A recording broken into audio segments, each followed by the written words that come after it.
my screen. And a beautiful video which gives us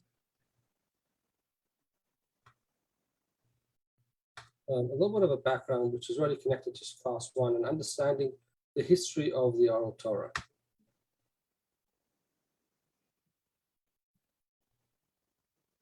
Actually, sorry.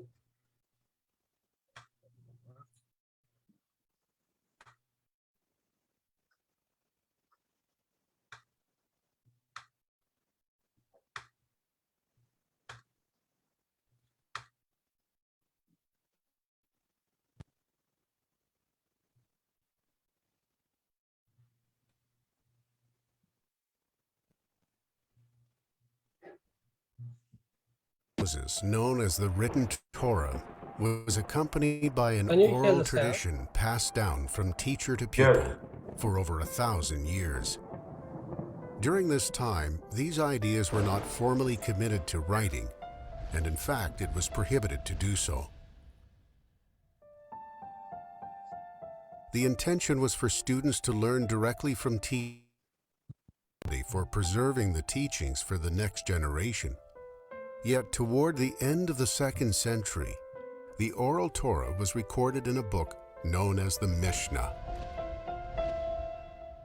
Why did this happen? And who had the audacity to change the status quo? Rabbi Yehuda Hanasi was head of the Sanhedrin. His piety, Torah scholarship, and wisdom earned him the name Rabbeinu HaKadosh, our holy teacher. It was he who made the momentous decision to record the oral law. The situation of the Jews was precarious. The might of the Roman Empire had spread its tentacles and ruled over the Jewish people in Israel. Around 100 years previously, the Romans had destroyed the Second Temple. Countless Jews were killed, forced into exile, and sold into slavery. Similar atrocities occurred a few decades later, when the Romans crushed the Bar Kokhba rebellion. At certain points, the study of Torah was forbidden on pain of death. Religious practices were banned, and Torah sages were murdered. An oral method of transmission has advantages, but it can only flourish when people are living together in peace, with a strong presence of scholars and teachers. However, under the circumstances of oppression and dispersion that existed at the time, an oral means of transmission was not advantageous, as it jeopardized the accurate preservation of these treasured teachings. Considering these realities, Rabbi Yehuda made the bold decision to record the oral Torah. Indeed, over the next 2,000 years, the Jewish people often experienced great suffering, dispersions, and weakening of scholarship. Were it not for Rabbi Yehuda's revolutionary vision in writing down the Mishnah, many sacred teachings and practices would have been lost forever.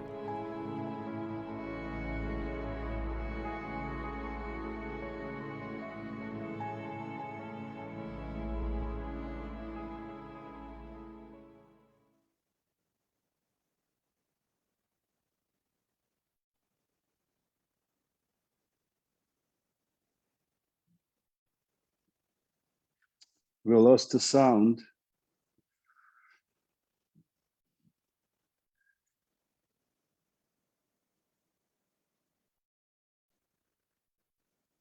We lost the sound.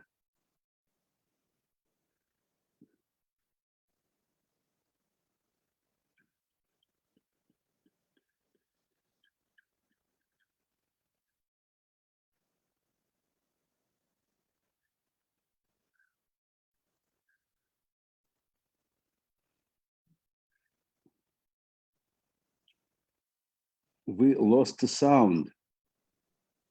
Yeah, so it looks like it's in the video itself. But no sound. Yeah, that's right. Yeah, sorry, I don't know what happened to the sound. I couldn't fix it. That's why I was asking. Apologies for that. Okay. Well, we'll go back to. We'll go back to that in a moment if we have a chance. So what I want to discuss with you tonight is about the oral Torah. We've so far covered 4 parts of our discussion so far. We discussed the 4 parts of the oral Torah. We have the written Torah and its explanation. That's known as the received. The way the word is written, how the and that's how the trop, the vowels, the basic interpretation, that's received. Then we discussed derived, that there's 13 or 32 principles of how we derive the Torah. Then we went to discuss legislation, laws that the rabbis had to make for particular periods. And finally, we concluded with customs. Now, what do we have left to discuss? What we have left to discuss in this topic is a few things. Number one, we're going to discuss how a law comes about. How do we come to a law? And why there is so much debate, why there's so much discussion in the Torah. So I wanted to start our discussion tonight with a question for you. My question to you is, picture the following scene. It's famously known that the Grand Canyon in the USA, I don't know of an equivalent in Australia, that there has been stories of people that go there and die of thirst. There was even a story not so long ago of somebody that went there and he was extremely thirsty and he met other people that were also very thirsty and a drop of water. They gave him a drop of water and they tried to convince him to come back in the direction he was going back towards the river to replenish their water, and he refused, and then he died of thirst. Now the question is, what happens, and this often happens to people over there, if you have just enough water just for yourself. You don't have enough water for yourself. If you give some of your water away, you could both die, both the person you're giving it to or yourself, or you just there with your friend. But if you kept the water, you would stay alive. So the question is, should you be giving away your water or should you share it? So I'd like to hear what your opinions are about this question. It's an ethical question. What do you think the answer to this question should be? Can I just say, I think you should share it. Okay, and that may cost you your life and the person that you're giving it to your life. Possibly, yeah. Possibly. Okay. All right. Anybody has a different opinion? Yes, but I don't know if I would do that myself. So you have to come from the perspective that if Hashem put you here, He's going to provide.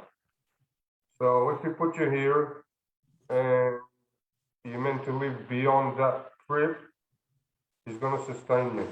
So I think according to Chassidut, you're really supposed to share.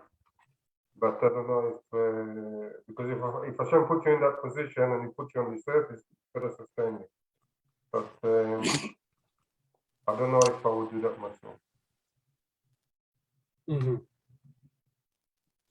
Okay. Let's let me show you something. Whoops. Wrong one. There you go. Right one.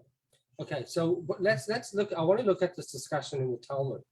So believe it or not, this Talmud actually, the Talmud has this debate as well. Now, before we go on to that, what do you think? We've now had somewhat of a debate about whether or not you should share the water, right? Different opinions about whether or not you should share the water. If it was your choice, it seems like there would be somewhat of differential opinion. Now, is that okay with us that there was different opinions over here, that we argued and debated the subject and not everyone agreed? Is that okay with you? Are you okay? Are you, Yochanan, are you okay to still sit in the same Zoom chat with Noach? You're not going to kick him off? You're going to be okay with him? Absolutely. Yeah. Okay, so what are we seeing? It's okay to debate. Now, let me ask you this question, however.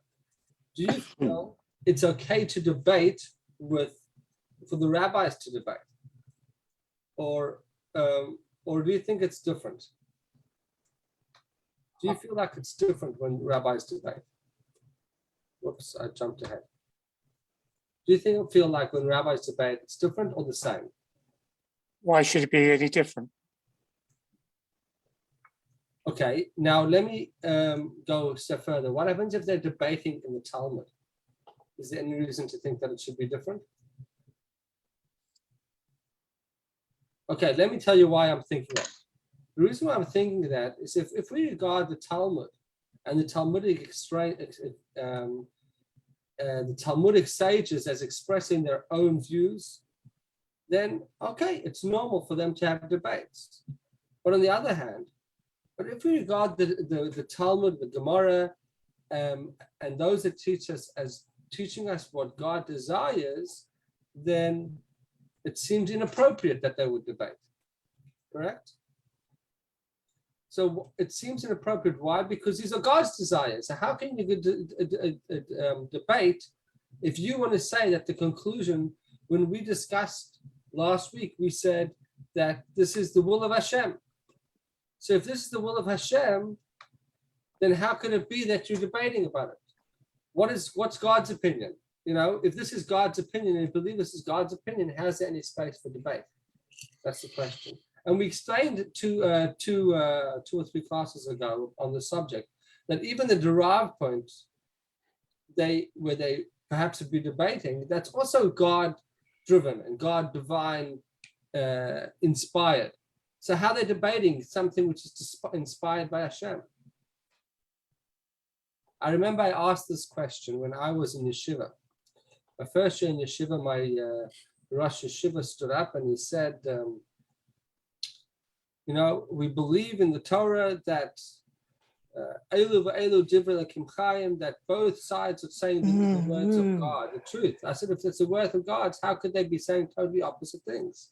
How's that possible? You understand the question? Okay. So the answer to this question is, I'll answer it with a story. So the man once comes to a rabbi and he says, there's two people, they're debating, they're having a heated argument. One says, Rabbi, this man believes that earth is round. And the other person comes and says, Rabbi, I believe that the earth is oval. So the rabbi says to the one individual, sir, you are correct. And then he turns to the other one and says, sir, you are correct. And his wife hears the argument and says, it don't make any sense. How could they both be correct? He says, no, you're also correct. So this is a typical Jewish story. But it's a typical Talmudic story because we actually believe that that joke is not a joke. We believe that it's true, and we're going to discuss the truth of this joke. This Talmudic joke is 100% true. It's not a joke, it's truth. So let's see how that works.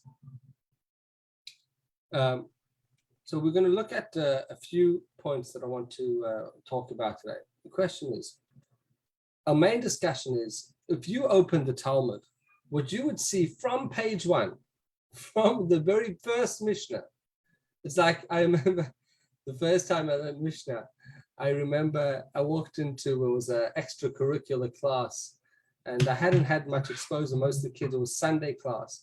Most of the kids were older than me. And the rabbi was Rabbi Schusterman. He was the principal of the school, and he used to run Sunday classes for extracurricular kids. And it was all the grades in one, because there was only like 10 kids that came. And I'm one of the youngest. It's my first time learning Mishnah. I'm only like 7, 8 years old.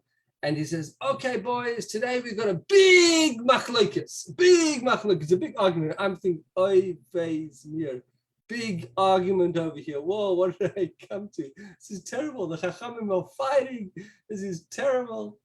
And then I realized when I got a bit older that this is just the way it is. So you see, it was our first day learning Mishnah. We're going to learn a big argument, a big machlokes.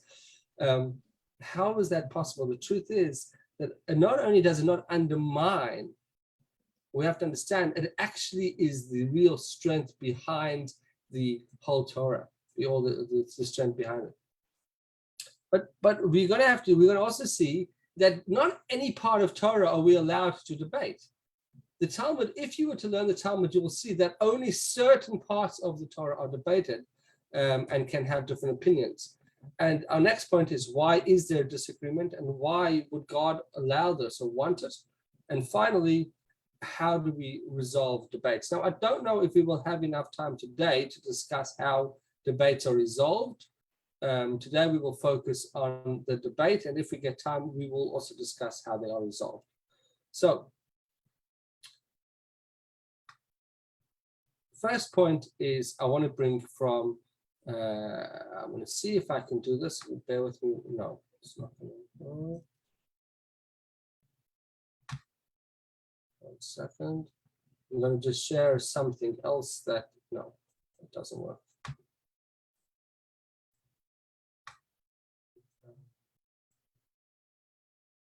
No. Sorry, I'll try to share something else. It doesn't work. Okay, never mind. I'll have to read the text. I wanted to try to share a text at the same time. Now you'll have to teach me how to do that, how to share a text at the same time as a, I'll figure it out. I'm sure some of my colleagues have done this in the past. If you look at the coin, this is from a coin from the Bar Kokhba era, depicting, this is just about 1900 years ago. Now, it says over here, we're going to text, this is from Maimonides, and he says, there are no debates with regard to the received explanations in the Torah. Remember, category 1 of the oral Torah was known as received, no debate. He says, there never had risen a debate amongst the sages in any era from Moses until Rav Ashi. Rav Ashi is the one that wrote down the Talmud, in which one said, for example, yeah, remember, what's the received part of the Torah? The basic interpretation. Here's an example. It says in the Torah, an eye for an eye. Ayin tachas ayin. Yeah? Now, what does that mean? So, Moshe Rabbeinu, he came down and he said that means that you have to pay financially for the damage, for the loss of work, for the embarrassment, etc. But it doesn't mean that if one person pokes out one person's eye, you go do the other thing to the other person. It doesn't mean that. So says the Talmud, that's an example of what the basic interpretation is. And there has never, ever been somebody that has said, no, the interpretation is literal. Not a single scholar, Talmud Chacham, rabbi, has ever argued on that. How come? The reason is because that is received from Moses. And when something is received from Moses, you just can't debate about it. Debate on it. Like the example that we have, it says in the Torah, on the first day you shall take the fruit of the hadar tree. Now, what's the hadar tree? The beautiful tree, right? So the coin shows us that it was a lulav and the etrog. No one ever came and said that it wasn't the etrog and it wasn't the lulav. Everyone has always agreed throughout history. Why? Because that was received directly from Moshe. It wasn't derived, it was received. Okay? And then Maimonides actually goes so far to say, and he says, to believe that people would actually argue on this point would be disrespectful to Moses and to the entire Torah. To say that that some people like Christians, for example, they're the only ones that study the Torah that say that an eye for an eye is literal. But no Jewish scholar would say that, only maybe Sadducees. If you learn the Talmud, you will look through the entire Talmud and you will never ever see a debate in a received part of the Torah. Unless, for some reason, a received part of the Torah, and a received part means a basic interpretation that Moshe passed down from generation, unless for some reason it was somehow forgotten. That happened a few times, just a handful of times out of the tens of thousands of interpretations. It only happened a few times. But that was so few that it was actually rare. And he says, if you would study the Talmud, you'd see that never happened. Okay. Let's look at this. Okay. So let's look at the this scale and just see it in actual wording. So the received part is the basic God-given explanations of each commandment. Is there a possibility of multiple opinions or debates? And the answer is no. What about the derived part? These are the parts that the scholars derived, and they learned how to find out new laws that weren't given in the basic interpretation. What do you think? Do you think that there could be debate over here? What are your thoughts? Oh, Yeah. can I? Yes, I'd say yes. You would say yes, and you would be correct. Not always, sometimes. How could you have only if each person can find one of the principles of derivation to support them? So sometimes you could say, well, I could use the kal v'chomer, and I could use the additional word that is superfluous, and I could use the how much more so idea. That's the only way that I can do it. And I could see two different ways of studying. That's the way that you can have debate. And we'll discuss, that's one area of debate. The next one, what about legislated part of the oral Torah?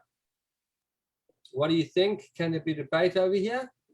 Yes, certainly. These are new laws that are instituted by the rabbis. There certainly was debate in those areas. Okay, what about customs? Could there be debate within customs?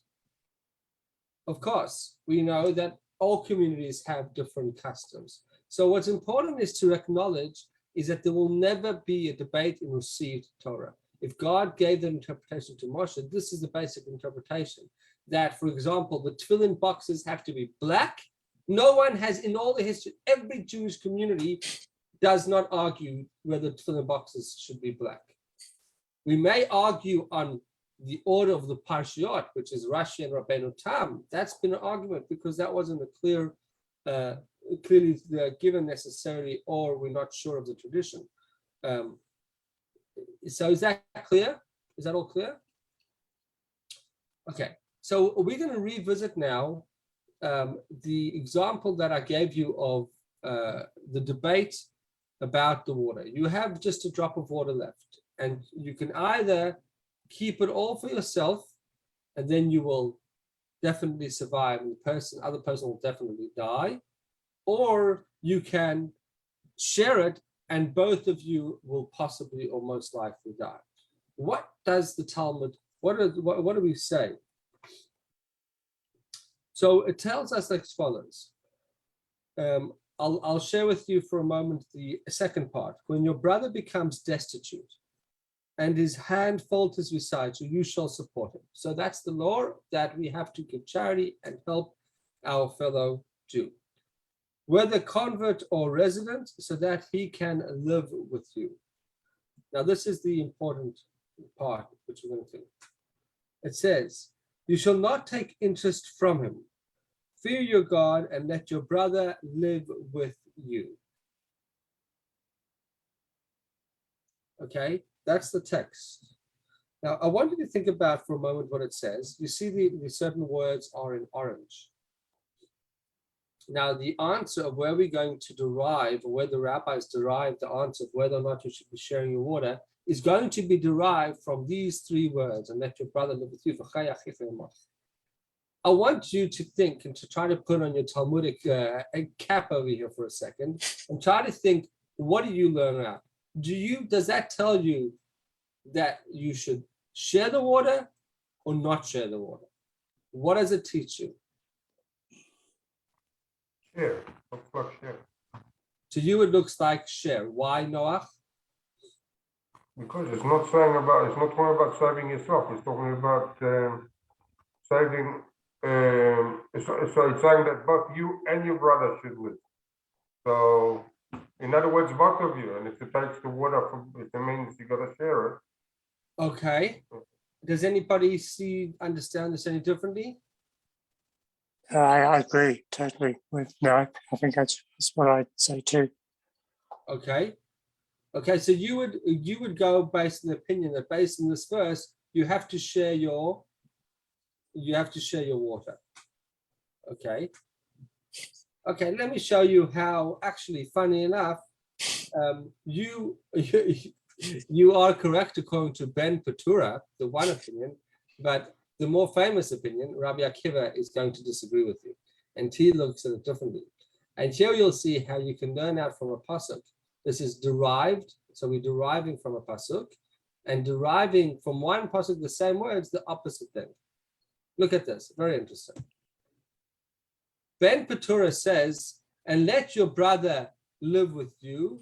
He says, with you implies the same as you. Therefore, if you only have enough, therefore you have to share your water, even though both can possibly die as a result.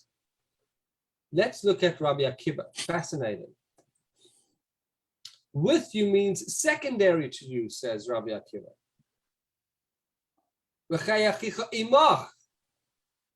Do not share the water. In other words, first you take care of yourself, and if you are okay, only then you share your water.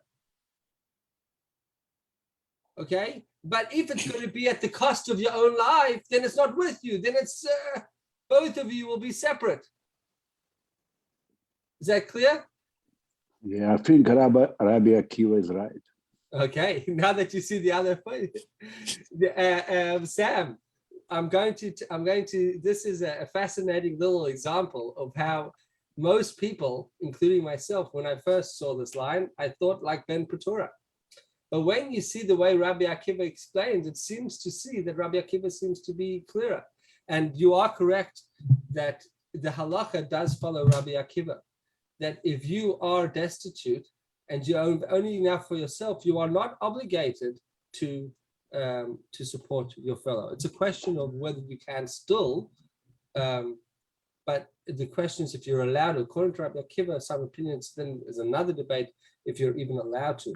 But there's a fascinating letter of the Alter Rebbe where he writes to the Jews of Russia that they were sending money to Israel, and he says that once you have enough for your own survival, if there's other Jews, there was Jews in Israel at the time that were really struggling some 200 years ago. He says, now you got to give all the rest away. He says, because Rabbi Akiva was saying only for your own survival. You could now survive just enough bread, but to more than a good slice of bread, you also want to put some margarine on. That's not necessarily what Rabbi Akiva was referring to. Anyway, it's a fascinating discussion. But the law seems to be following Rabbi Akiva. So, entitled to his opinion. Sorry? He's entitled to have his own opinion. Can I just ask you? I could see a scenario where, say, two people in the desert, you don't know what the outcome will be. If you keep the water yourself, fair enough, you survive. But if you gave your water to the other person too, you could still both survive and come out alive. But the question then becomes, do you take that risk? In other Well, words, are you obligated? So according to some opinions, as I mentioned, some people will say that Rabbi Akiva is just saying you're not obligated to share. Some opinions saying that Rabbi Akiva is saying you're not allowed to share. So it depends how you would look at it. Okay?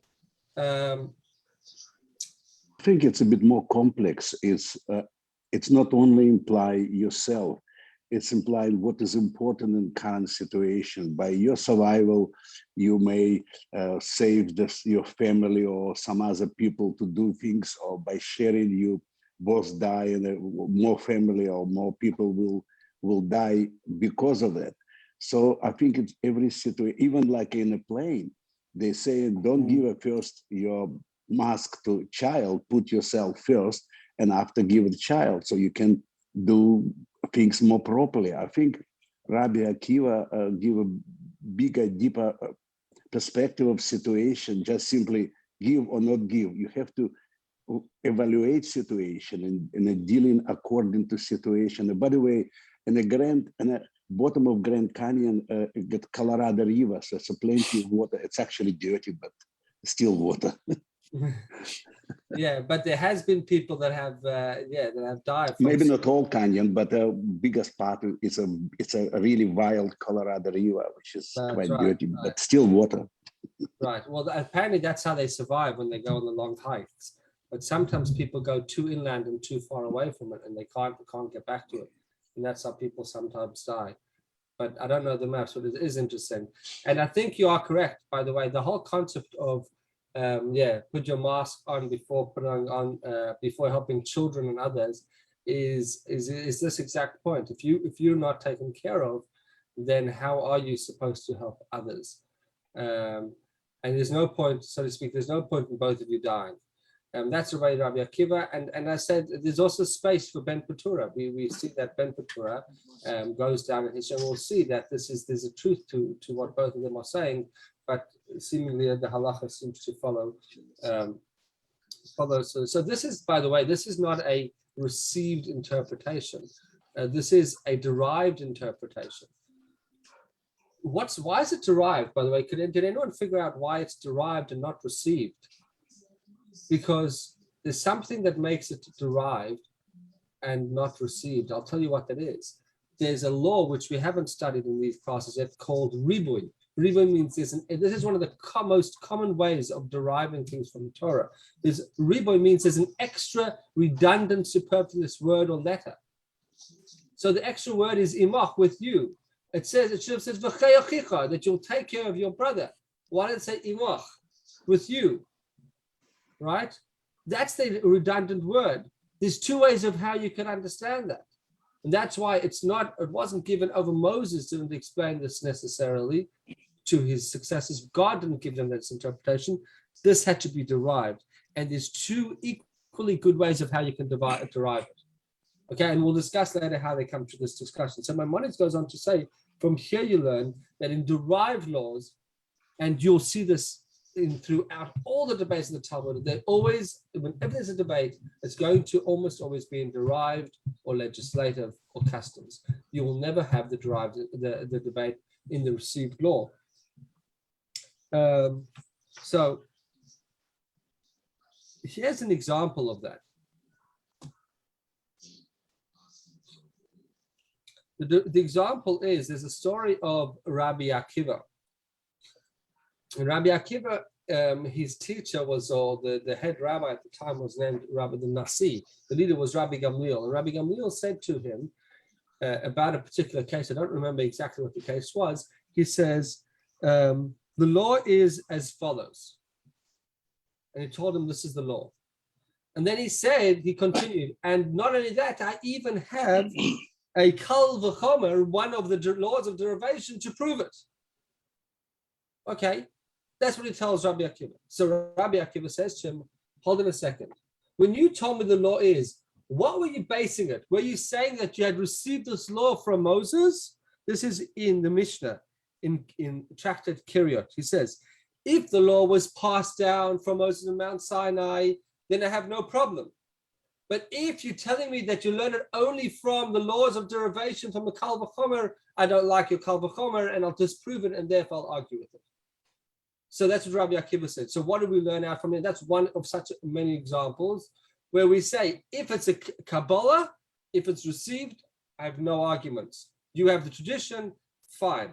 But if the places you're learning from is because you derived it, I don't like your derivation, I'll find you a different way to derive it, or I disagree with the way you've derived it. So there can be argument in how it's been derived. Okay? So that's the first thing. First thing that we're learning is that where could you have debate? Only in derived part, not in received. The next point that Maimonides actually writes over there, he says you can have debates with regards to legislated parts. Every generation, they had different laws that the rabbis would come. So he says, for example, sometimes you had certain laws that applied only in particular countries. Do you know of such laws that applied only in particular countries? Can anyone think of an example? Not a customer law. Yes? Sorry? Okay, no, that's from the Torah. That's not legislated. I'm talking about laws that were man-made by the rabbis. Rabbinic laws that only applied in particular countries. I'll tell you one famous one. The law of polygamy. The law that you're only allowed to have one wife. According to all opinions, a wife is only allowed to be married to one man.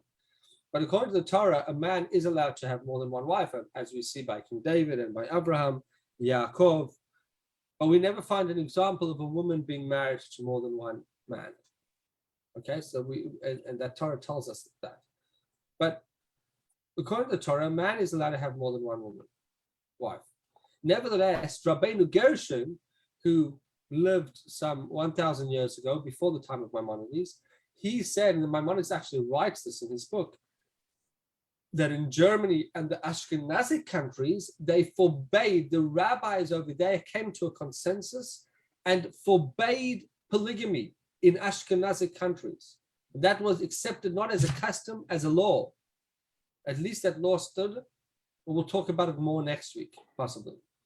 But the law of, but it does not apply, and the Rambam writes it, Yosef Karo writes it, this law did not apply in Sephardic countries. As a matter of fact, not only did it not apply in Sephardic countries, but in the beginning of the state of the new state of Israel, 1948, when Jews started coming from Yemen and from Morocco, Sephardic countries, many of them had more than one wife. And they had this problem, because what they're going to do with these people that have more than one wife, where the Ashkenazi... No wonder they was poor. That's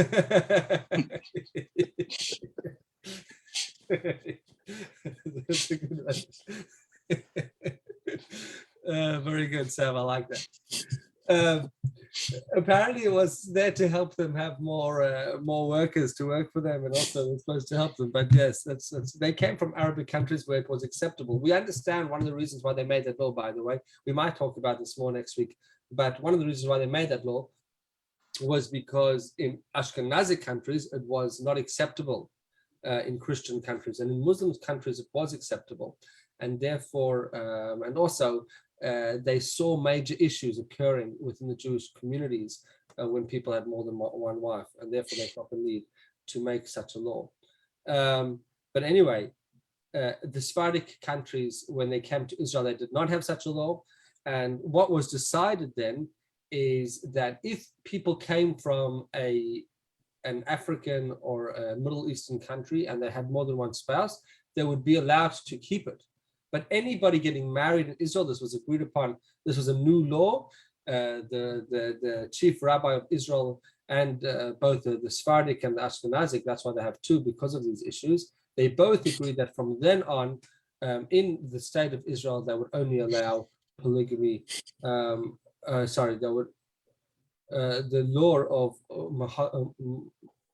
monogamy, that only allow one wife from then on, and that became the law. So those people that came already like that were allowed to keep them, but nobody was allowed to then go and marry a second wife after that. That's how they dealt with that. Okay, so that's an example of where there could be debate within legislation. It doesn't have to be unanimously accepted by all people. So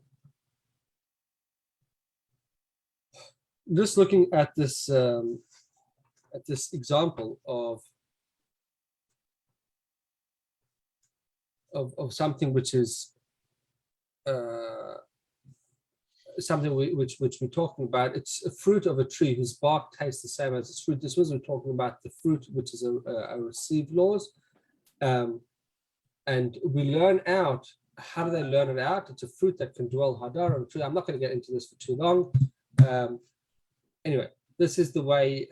This is one of the ways of how they derived it. We've already kind of passed this idea, so I kind of went backwards over there. I want to dwell on that. Okay. Now, I mentioned to you, this is also going back, so I'll skip that one. Okay, so just revisiting something. Our original question was, are there debates about facts in the Torah? God said this, and the answer is no. A received oral law, there's no debates. That's clear. Second question that we've answered so far is, does this completely answer the question? And the answer is no. They derived oral law is also given divinely, right? So if the divine oral law is given divinely, so how could we have rabbis debating? That's our next question that we have to still get over. So in order to answer this question, we're going to quote now, I'll quote for you now a midrash.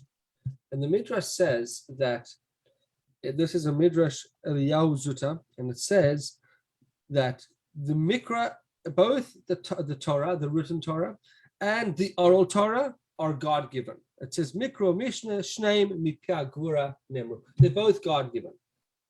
Okay, so therefore the derived law is also given by God. So the question still remains, how is it possible that rabbis are debating in God-given laws? If God gave the law, how could he allow that in one law, in one pasuk, you can derive contradictory laws, like whether or not you should be forced to share your water or not? That's the same concept. How could it be that we're deriving two opposite things?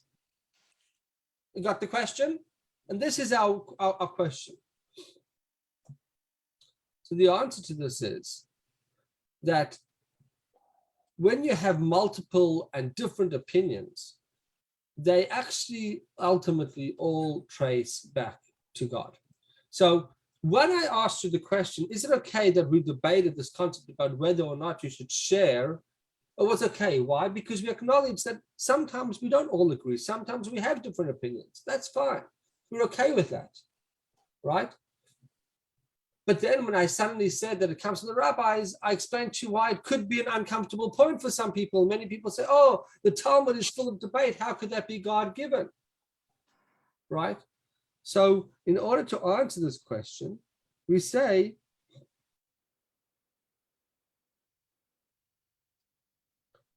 so it says like this. The Talmud says, for example, it says, if some sages rule that something is impure, and others says that that something is pure. Some forbid while others permit it. Some disqualify while others declare it fit. So how could it be that in one concept, one verse, or one law, people have totally opposite opinions? How is it possible? So it says the Talmud, a person might say, how is that possible? Why would you study Torah under such circumstances? So therefore, the Talmud answers, it says in the Talmud, Kulam nitnu miroa echad, that all those both contradictory opinions were taught by one teacher, by one shepherd. One God gave them, one leader communicated them from mouth of God, as it is written, and God spoke all these words. By the giving of the Torah, it says, so how could it be? How do we answer? Because it says, and just to take this a step further, it says that when every time God said a law, he would enumerate 49 arguments for ruling that an object was pure and 49 reasons for why it should be impure. Do you understand what it's saying? The Midrash is saying that whenever he would tell God, Moshe a law, he would say, here's 49 reasons to see that why it should be pure, 49 reasons to say why it shouldn't be impure.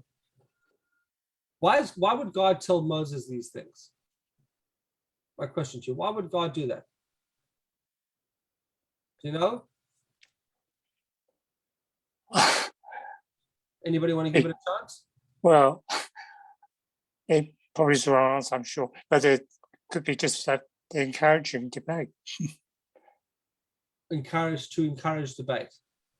Okay, so you think God likes debate? Yes, maybe he does. Okay, I think you're right to a certain extent. I don't think God likes debate in and of itself. I think God perhaps likes the outcome of debate. Okay, I agree. But we're going to look something a little bit deeper, and this is what I want you to see.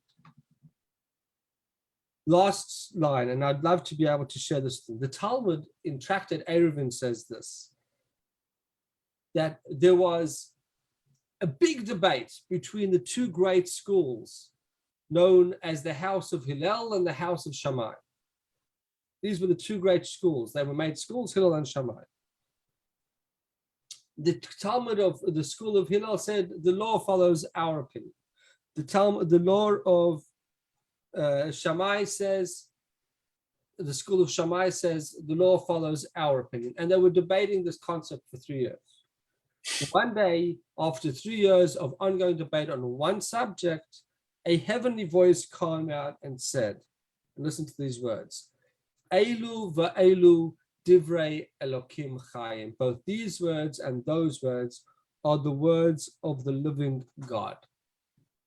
And I told you the story of my Rosh Yeshiva, my teacher back when I first started Yeshiva, how he said that both words, both statements were from God. And they said, how is that possible? Right? How is it possible that both opinions could be the term of God? So the reason our question was, why would God tell you 49 opinions for this understanding, 49 opinions for that understanding? And the answer is because they are both correct. So if they're both correct, then where are you going to go from there? You know, I don't mean to disparage anybody, but one of the great Melbourne rabbis or Australian rabbis, probably the most knowledgeable rabbi, I think, probably the most knowledgeable rabbi in Melbourne is a man by the name of Rabbi Feitel Levin, the person who gave me smicha. He used to be the rabbi of Brightonshire. And one thing that I found with him is that it's a struggle to ask him a question. Why? Because for every question that you ask him, he will give you 50 different opinions, 50 different answers of how you can answer that question. So you say to him, so Rabbi, what's the answer? He says, what am I supposed to do? There's so many different opinions. You ask most great rabbis, they'll tell you, well, there's this opinion, that opinion. Okay, it seems like most told this, and therefore they'll give you what they think. Here, he's so knowledgeable about so many opinions, and he struggles to come to the conclusion. That's his problem. He knows too much almost. But the idea over here is that we're learning something new. And this is a fundamental concept in Judaism, which is that sometimes you can have two things that could be totally contradictory and both be correct. Okay? And this is a fundamental concept in Judaism. The world should really learn this, especially the world that has become so diverse and so, what's the word, compartmentalized, and so we've become so, I'm trying to think of the right word, somebody help me. What's the word I'm thinking of? We've become so divided in our opinions, left and right, conservative and left and liberal, etc. We've become so divided, and we've forgotten this point. The world could really use this point, and that is this: the Maharal of Prague, the great rabbi, who some people say that he created the Golem. He writes something fascinating. He says it's impossible for anything in this world to have just one aspect to it, one element. Even if something is ritually impure, it must contain an element of purity. And when something is ritually pure, it must contain an element of impurity. One feature of a particular case can elicit a verdict of innocence and another verdict of guilt. So just because the conclusion is one way, so he says it doesn't mean that there's no truth the other way. So how do you come? The same applies with regards to any item of action that is either valid or invalid. This is true in general for the world we inhabit, where objects are comprised of multiple elements. One can say about a tree that it is comprised of water, and another can say it's comprised of oxygen, and both are speaking the truth. When someone declares an item ritually pure and presents arguments to prove it, this person has demonstrated only one aspect of reality.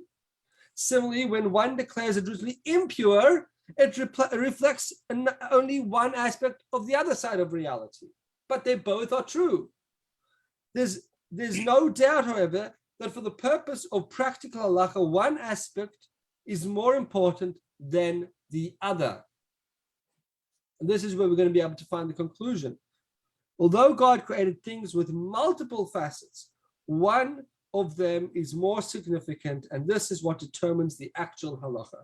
Still, do not say that this is less significant aspect or totally unimportant.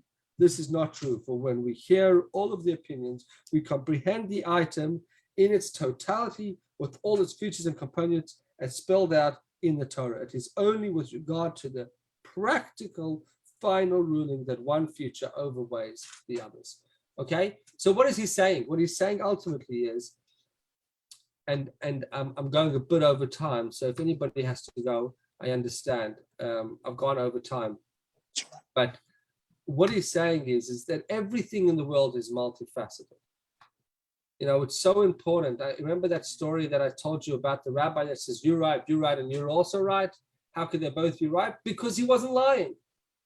That's the way, when we learn Talmud, we're able, the Talmud teaches us how you can have two totally controversial, contravening opinions, and both of them are correct, right? There's a beautiful line from the Rabbi Chol Epstein, who wrote a book called the Aruch HaShulchan in the late 1800s, and he wrote that the Torah is called it's like a song, it's a melody. The beauty of a melody is that when the sounds are different from each other, this is the primary pleasantness of song. One who swims in the sea of Talmud will find pleasure in each of its differing sounds. Unlike when you talk about something like people, it says when you have two people speaking at the same time, of many voices speaking, it doesn't sound great. But if they sing together or different musical instruments, then it sounds beautiful. The sound of the music, the different types of instruments being played together, all giving out a different sound, actually does make beautiful sound. And what the Talmud is trying to show us is, they will show us that there's different opinions, and each of those opinions are trying to highlight a different element of it. And they are both true. But what's going to be the halakha? How are we going to get to the conclusion?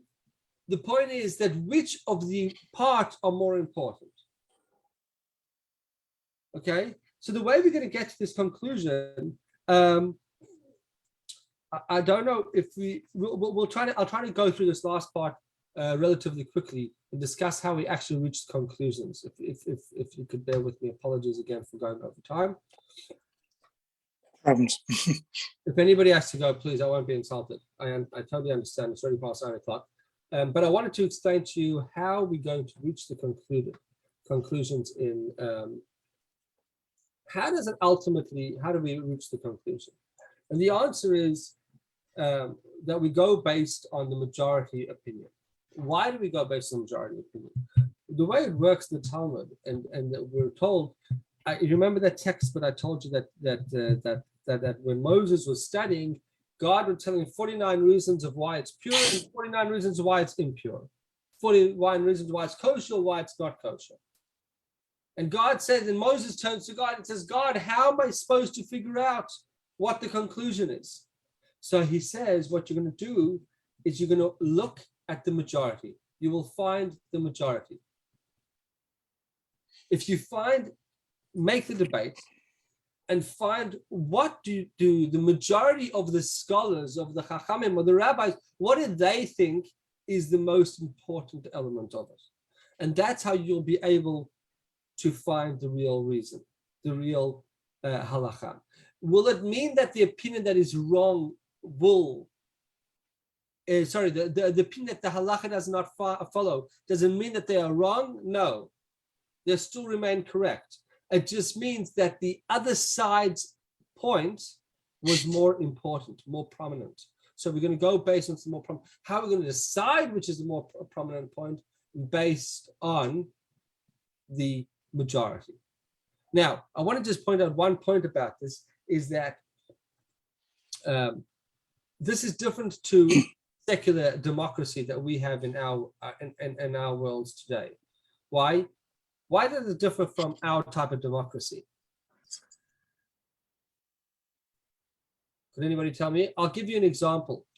I spoke about this on Shabbos, and apologies if this offends anybody. There's a golf course next door to where we live that wants to be developed, and people are fighting against it. And they've got thousands of trees over there. And every once in a while they check the trees, and some of the trees are unhealthy, right? And the arborists come and check the trees and say certain trees are unhealthy, they're dangerous, they should be chopped down.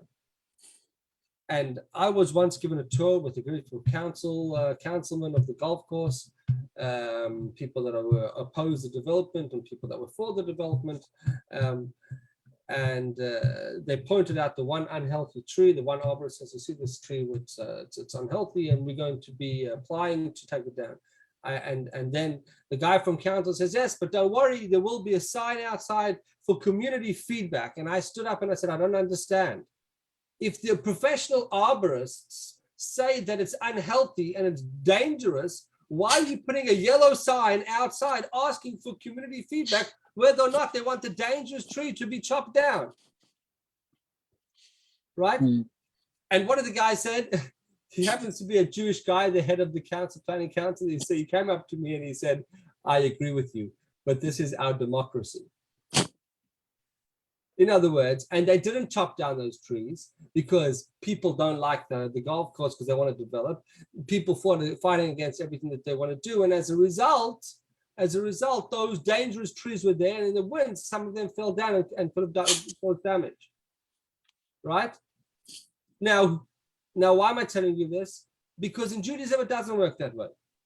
In Judaism, we go based on the majority, but the majority of experts. So let's say we're talking about the trees, we would go to the majority of arborists, people that understand health of trees, and would say, do you think we should chop these down?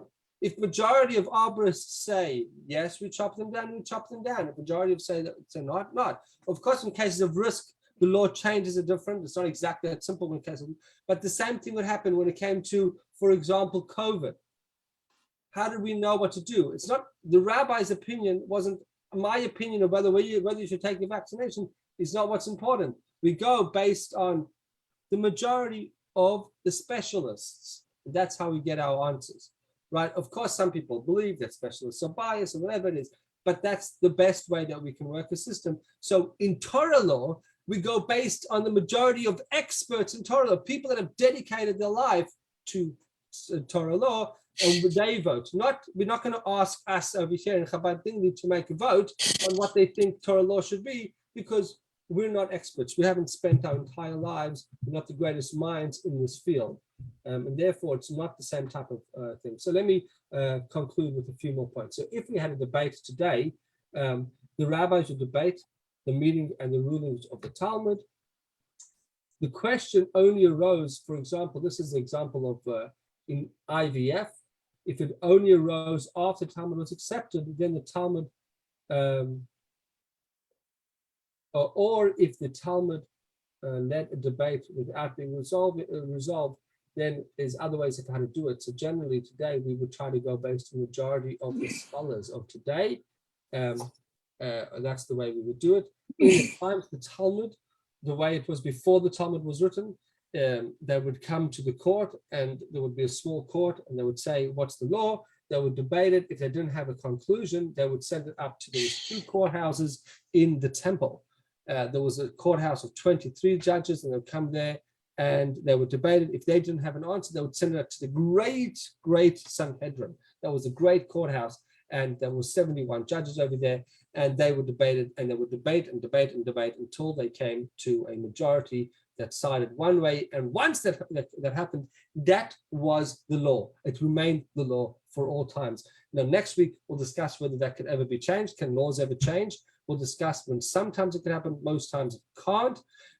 Another way that could never be changed. Once a law was accepted in the Talmud, Maimonides writes, once it was accepted in the Talmud, that means it was accepted. In order to get accepted in the Talmud, not all laws in the Talmud that are recorded in the Talmud come to conclusions. Many of them are left without a conclusion.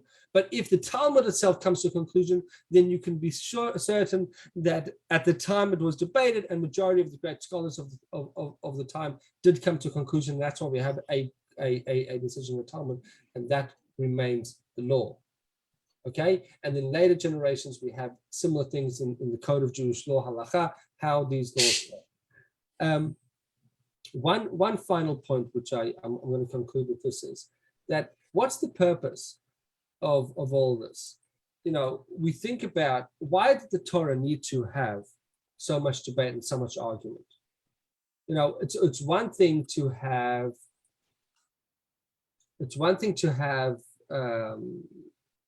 people debating general subjects or whatever it is, but why so much? And the answer is, if I were to give you an example where you sent a person and you told them to go live in an island in the middle of the Bahamas, and he says, oh, it's so peaceful over here, I'm living here alone, nobody bothers me. Is that true peace? No, because there's true peace, but there's no opposition. There's nobody to argue with. There's no one to come and make peace with. The person is singular. There's just one opinion. But if you can have divisive opinions, dividing opinions, and then you can come and you can find ways to unify. And then when you have a male and a female, they come together, they're opposites, they come together, they're able to their opposites are able to unite. That's true shalom. That's true peace. True peace is not when, oh, there's only the left opinion and there's no right opinion. There's no other opinions. But when we acknowledge that to every single concept in the world and in Torah and in science, there's always two ways of looking at it. We acknowledge that. And then you decide and able to see the beauty of the other perspective. And from that, you're able to then come out and see what the majority says is the prominent.